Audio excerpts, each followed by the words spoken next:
qu'est-ce qu'une approche sonore de la ville? La question est vaste puisque c'est le sujet que nous abordons depuis une quarantaine d'années et je pense qu'on n'en a pas fini. C'est une approche, évidemment, c'est un angle d'attaque un peu particulier puisqu'on a l'habitude dans les disciplines de l'urbanisme, de l'architecture, de la conception, du design, du paysagisme, etc., de privilégier la dimension visuelle. Et l'approcher par le son, eh bien, c'est déjà la regarder autrement peut-être.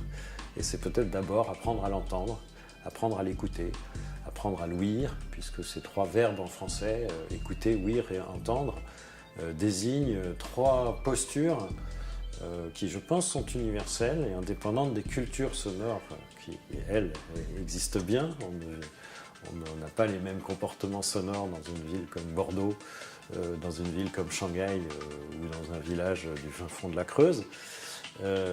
Mais ces trois verbes-là permettent de désigner trois postures d'écoute, trois écoutes de la ville qui sont différentes.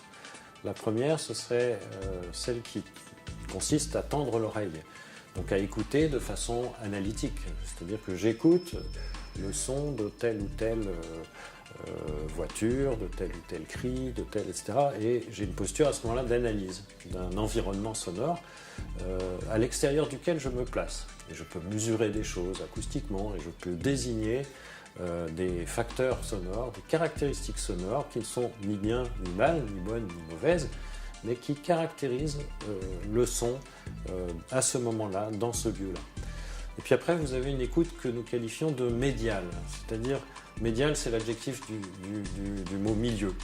C'est-à-dire que le milieu sonore va désigner pour nous tout ce que nous ouïssons, tout ce qui arrive à notre oreille, mais que nous n'entendons pas, parce que nous sommes en acte, parce que nous sommes en train de parler, parce que, etc. Et nous n'entendons pas la ventilation, nous n'entendons pas la rumeur de la rue lorsque nous parlons avec quelqu'un.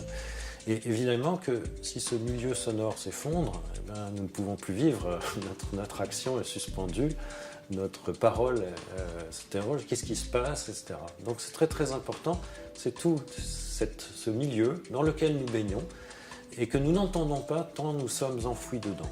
Et puis la troisième posture, c'est celle qui s'approche plutôt de la notion de paysage, où nous sommes à la fois dedans et dehors.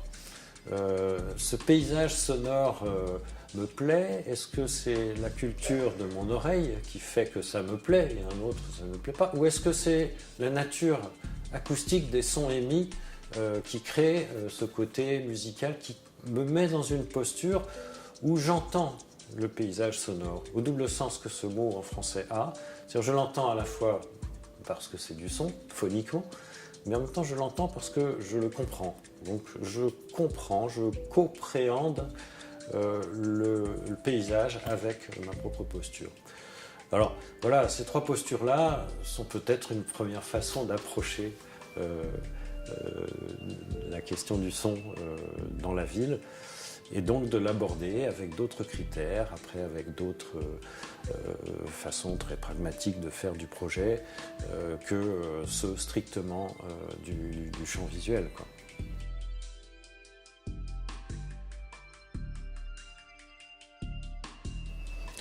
Alors le CRESCEN, c'est un acronyme qui signifie le Centre de recherche sur l'espace sonore, où c'est rajouté l'environnement urbain par ailleurs, qui est un laboratoire de recherche interdisciplinaire qui a été créé par un dénommé Jean-François Augoyard dans les années 70-75 et qui a regroupé en fait une série de chercheurs de disciplines différentes pour travailler sur la question de l'environnement sonore, avec une hypothèse de départ à l'époque qui était assez inédite, qui était celle de dire d'un côté il y a les tenants de l'analyse urbaine pour lesquels l'environnement sonore c'est du bruit, et de l'autre il y a les ethnomusicologues ou les musicologues pour lesquels l'environnement sonore, même urbain, c'est de la musique.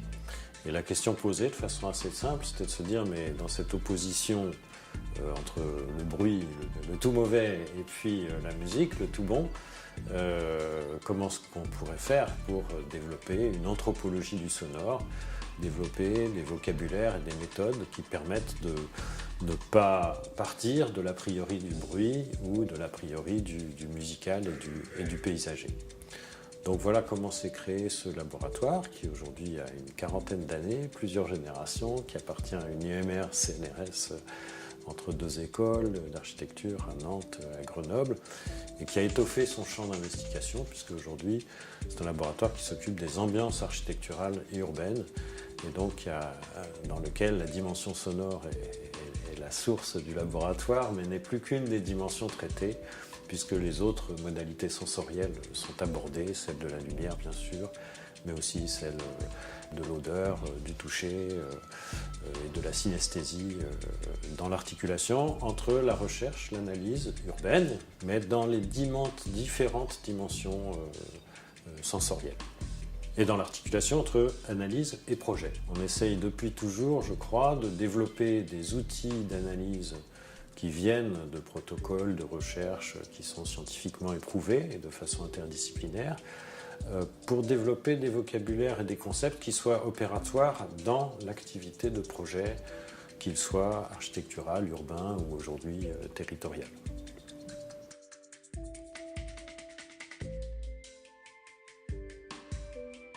Alors, quelle méthode pour approcher non plus le bruit, mais le son dans la ville et le récit sonore, le récit que les gens peuvent faire du son dans la ville.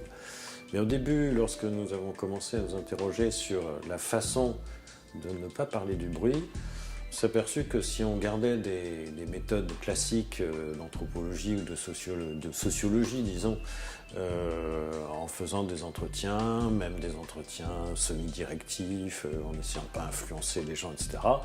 Que pensez-vous de votre environnement sonore dans la ville? Eh bien, les gens parlent du bruit, parce que culturellement, l'environnement sonore est réduit à une question de bruit. Et donc, on n'arrivait absolument pas à faire parler les gens, ou à décrypter, ou à inventer, à repérer des qualités sonores, ou ce que pouvait être la qualité sonore vécue, perçue, ou représenter des habitants de tout un chacun. Donc très très vite, on s'est aperçu qu'il fallait approcher les choses de façon indirecte.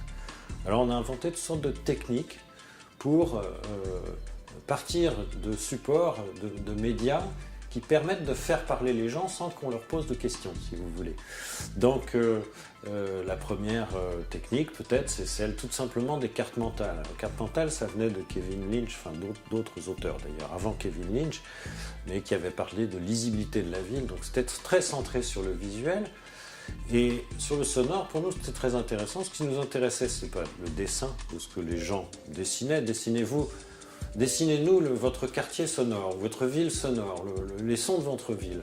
Oui, mais je peux pas, parce qu'on ne peut pas dessiner du son. Ben justement, dans cette espèce d'écart entre la maladresse du dessin et ce que l'on veut représenter, il y a tout un discours qui s'engouffre. Et à ce moment-là, les gens se mettent à parler, et ils ne parlent pas du tout de c'est bien ou c'est mal, ou du bruit, etc., mais de tout tas de choses, de repérage dans la ville, à tel endroit, il y a tel élément qui fait qu'on identifie, donc c'est une signature sonore, etc., etc. Autre technique, celle de l'écoute réactivée, là, qui est une invention justement du créateur du Cresson, Jean-François Gouillard, qui était une transposition un peu des méthodes de l'école de Palo Alto à l'époque, qui a consisté à dire on enregistre des fragments sonores tels quels, cut, 1 minute, 2 minutes, ou bien recomposés dans la ville, et on les donne à interpréter à des gens qui soit sont les habitants eux-mêmes, soit sont des gens qui ne connaissent pas le lieu. Donc déjà, cette différenciation-là est importante. Puis après, dans les gens qui ne connaissent pas le lieu, soit des gens qui ont une oreille ordinaire, soit des gens qui ont une oreille façonnée par une culture sonore. Par exemple, on va souvent avoir, je ne sais pas, un preneur de son cinéma, un chanteur de rue, un musicien, des gens qui ont à voir un aveugle, des gens qui ont à voir avec le son, puis des gens au contraire pas du tout. Et puis lorsque on fait écouter le même fragment sonore à une dizaine de personnes, on s'aperçoit que très très vite, après une écoute, 2 écoutes, 3 écoutes, les commentaires se saturent un peu, puis se reprennent. Puis on peut dire, ah mais il y a un psychanalyste qui a dit que, ah mais pas du tout, mais ah oui c'est vrai qu'on entend ceci et cela, etc. Et on arrive peu à peu de cette façon-là à objectiver des qualités sonores, des caractéristiques sonores qui nous ont permis de construire tout un vocabulaire qui est aujourd'hui un petit peu arrêté, qui devient un outil non seulement d'analyse mais aussi de conception.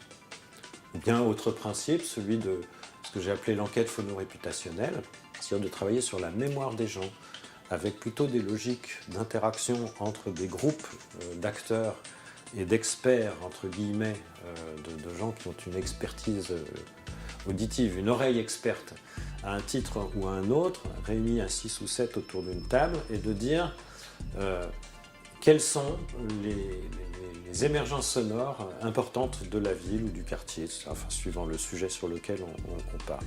Et du fait que les gens ne se connaissent pas et ont des écoutes qui sont très contrastées parce qu'ils sont façonnés par une culture d'ingénieur acousticien, par une culture de preneur de son cinéma très pragmatique, par un handicap de malvoyants, etc., eh bien, on arrive à générer, à ce moment-là, à se retirer de la conversation.